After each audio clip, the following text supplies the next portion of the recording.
Hello दोस्तों, स्वागत है आपका आपके अपने चैनल लो वाली पे। तो दोस्तों, अगर आपका भी किसी कंपनी ने या किसी फर्म ने या किसी बैंक ने टीडीएस डिडक्ट किया है, अगर आपने कोई भी बैंक में फिक्स डिपॉजिट कराया हुआ था, उससे आपका जो इंटरेस्ट आना था उस पर अगर टीडीएस डिडक्ट हो गया तो आप उसको कैसे चेक कर सकते हैं, तो आज की वीडियो में हम पूरा प्रोसेस जानेंगे। तो चलिए वीडियो को शुरू करते हैं। तो दोस्तों देखो, अगर आपको चेक करना है कि आपका टीडीएस कितना डिडक्ट हुआ है, किसने डिडक्ट किया है, तो आपको क्या करना है, यहाँ पर इनकम टैक्स पे लॉग इन करना पड़ेगा। लॉगिन क्या होता है, आपका जो पैन नंबर है वही आपकी लॉगिन आईडी होती है, लेकिन आपको इस पे अपना पहले अकाउंट बनाना पड़ेगा, तभी आप लॉगिन कर पाएंगे। अगर आपको रजिस्ट्रेशन करना है और आपको प्रोसेस जानना है तो इस पे ऑलरेडी मैंने एक वीडियो डाली है, आप वो जाके देख सकते हैं, उसके थ्रू आप अपना जो रजिस्ट्रेशन कर सकते हैं। दूसरा क्या है, काफी लोगों को ये दिक्कत होती है कि अगर मैंने इनकम टैक्स पे रजिस्ट्रेशन कर लिया तो मुझे आईटीआर फाइल करनी पड़ेगी, मुझे टैक्स पे करना पड़ेगा। देखो, ऐसा नहीं होता है। आपका इनकम टैक्स पे रजिस्ट्रेशन नॉर्मल है कि आप कहीं भी अकाउंट बना के रख दिया है आपने, बस उसमें ये जरूरी नहीं है कि आपको आईटीआर फाइल करनी पड़ेगी। तो इसलिए अगर आपको टीडीएस चेक करना है तो पहले आप अपना अकाउंट बनाए, फिर टीडीएस चेक करें। तो अभी हम लॉगिन कर लेते हैं। देखो, लॉगिन करते क्या होगा, आपका ये डैशबोर्ड खुल जाएगा। डैशबोर्ड खुलने के बाद आपको क्या करना है, इनकम टैक्स रिटर्न में जाना है और यहाँ पे जो है आपको फोर्थ ऑप्शन दिख रहा है ना, इसमें आपको क्लिक करना है, व्यू फॉर्म 26 AS पे। तो इस पे हम क्लिक करेंगे, कंफर्म पे क्लिक करेंगे, आपको ये ट्रेसिस के पोर्टल पे ले जाएगा। यहाँ से आप अपना टीडीएस चेक करेंगे।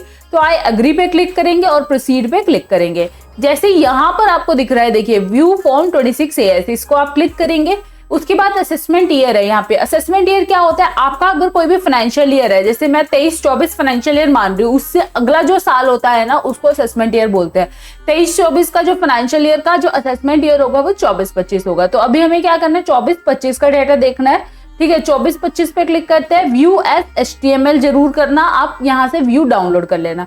आप इसको एक्सपोर्ट एज PDF भी कर सकते हैं, वो भी मैं अभी आपको दिखाऊंगी कि कैसे दिखेगा। फिर उसके बाद आपको क्या करना है, नीचे आ जाना है। जैसे ही आप नीचे आओगे ना, यहाँ पर देखो आपकी जो टीडीएस जिसने डिडक्ट किया होगा ना, उस कंपनी का नाम आ जाएगा, उनका टैन नंबर आ जाएगा, जितना अमाउंट क्रेडिटेड हुआ है और टैक्स कितना डिडक्ट हुआ है। ठीक है, और डिपॉजिट कितना हुआ, ये सारी डिटेल आपकी आ गई है। आपको अगर अब मंथ वाइज देखनी है कि मेरा मंथ में कितना कितना टीडीएस काटा है, तो आप यहाँ से अपनी डिटेल्स देख सकते हैं। तो देखिए, ट्रांजेक्शन डेट्स दिख रही है, डेट ऑफ बुकिंग दिख रही है, यहाँ पर आपको सारी डिटेल्स मिल जाएगी।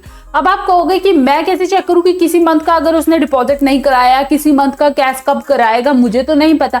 तो उसके लिए क्या होता है ना, आपकी टीडीएस की ड्यू डेट्स होती है। देखो, टीडीएस और टीसीएस की जो भी रिटर्न फाइल होती है उसकी ड्यू डेट होती है, क्वार्टरली रिटर्न जाती है इसकी। तो अप्रैल से 30 जून तक की जो ड्यू डेट है वो 31 जुलाई होती है। अब जो जनवरी फरवरी की है वो अभी मई में फाइल हुई है। तो मई में भी आप ये नहीं है कि 31 मई को टीडीएस रिटर्न डिपॉजिट फाइल हुई और फटाफट से आपका अगले दिन आ गया टीडीएस, ऐसा नहीं होता। आपको वेट करना पड़ेगा, एटलीस्ट 15 जून तक का आप वेट कीजिए, आपका जो टीडीएस है वो रिफ्लेक्ट होने लगेगा। तो देखो, इस तरह से आप, ये तो हो गया फर्स्ट मेथड कि आप चेक कैसे कर सकते हैं। अभी मैं आपको एक्सपोर्ट एज PDF भी दिखा देती हूँ कि आपको उसमें डाटा कैसे दिखता है। तो देखो, जैसे ही मैंने PDF में एक्सपोर्ट किया ना डाटा, तो यहाँ पर पूरी ट्रांजेक्शन नंबर वाइज आ गई है। जितनी जितनी ट्रांजेक्शन जिस कंपनी की है ना, वो सारी डिटेल्स यहाँ पर शो करने लगी है। तो इस तरह से आप अपना टीडीएस चेक कर सकते हैं। लेकिन अगर आपका 26 AS भी अपडेट नहीं है तो आप क्या करेंगे, तो आप चलते हैं दूसरे मेथड पे। तो आपको क्या करना है, फिर से आपको इनकम टैक्स पोर्टल पे जाना है, अपने उसमें AIS पे क्लिक करना है। AIS पे जैसे ही क्लिक करेंगे, ये क्या होती है, एक एनुअल स्टेटमेंट होती है आपकी, जिसमें सारा कुछ डिटेल्स आती है। इसमें सिर्फ और सिर्फ टीडीएस की डिटेल नहीं आएगी, बहुत सारी डिटेल आएंगी। आपका जो भी इंटरेस्ट कटा है, कुछ भी आपने जो भी आपकी इनकम अर्न करी है, कोई फिक्स डिपॉजिट कराया हुआ है, सारी डिटेल आपको AIS में दिखेंगी। तो इसमें कैसे आपको टीडीएस चेक करना है, तो देखो, इस पे क्या करना है, आपको AIS में क्लिक करना है। AIS में 2 ऑप्शन होते हैं, आपका टैक्स पेयर इन्फॉर्मेशन समरी और एनुअल इन्फॉर्मेशन समरी। तो आपको किस पे जाना है, टैक्स पेयर इन्फॉर्मेशन सर्विस पे, समरी पे। तो आपको यहाँ पर इन्फॉर्मेशन मिल जाएगी। देखिए, डिविडेंड का है, इंटरेस्ट का है। तो यहाँ पर जो बिजनेस की रिसीट्स आई है ना आपकी, देखिए यहाँ पर आपने तब वहां पर भी देखा था, जो इस कंपनी ने है हमारा जो टीडीएस है डिडक्ट किया। आपको और स्पेसिफिकली जानना है तो आपको क्या करना पड़ेगा, आपको ऊपर आना पड़ेगा, आपको एनुअल इन्फॉर्मेशन स्टेटमेंट में जाना है। यहाँ पर आपको टीडीएस TCS की समरी है जो वो आपको पता चल जाएगी कि आपका जो टीडीएस है कितना डिडक्ट हुआ है।